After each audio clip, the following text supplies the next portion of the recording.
তারাবির নামাজ নিয়ে আলহামদুলিল্লাহ। অনেক সমস্যা, 8 না 20 একটু বলবেন কি? বিষ্ণু ইসা ইসলাম রমাদান কিংবা রমাদানের বাইরে 11 রাকাতের বেশি পড়তেন না, সেক্ষেত্রে 8 রাকাত পড়তেন তিনি। তারাবি বলেন বা কিয়ামুল লাইল বলেন, যেটাই বলেন, আর বাকি 3 রাকাত ছিল বেতের পড়তেন। পরবর্তীতে ওমরে ফারুকের সময়ে উনি সাহাবীদেরকে বিচ্ছিন্ন হয়ে রাত্রিবেলা মসজিদে নামাজ পড়তে দেখে একত্রিত করলেন, তখন থেকে 20 রাকাত চালু হলো। মসজিদে নববীতে, মসজিদুল হারামে আজও 20 রাকাত হয়। আমি আল আজহার ইউনিভার্সিটি থেকে ব্যাচেলর করেছি, সেখানেও 20 রাকাত হয়।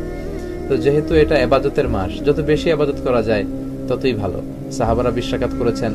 সাহাবারা তো আমাদের চেয়ে ইসলামকে ভালো বুঝেছেন। মসজিদুল হারাম, মসজিদ নববীতে আজও 20 রাকাত হয়। মানুষদেরকে যত বেশি সুযোগ দেওয়া যায়, এবং 20 রাকাত হওয়াটাই ভালো। ফলে কারো যদি স্বাস্থ্য খারাপ লাগে, সে চলে গেল বা কিছুক্ষণ বিশ্রাম নিয়ে আবার অংশগ্রহণ করলো। 8 রাকাত হলে যেটা হয়, খুব অল্প সময়ে শেষ হয়ে গেল, ফলে অনেকে হয়তো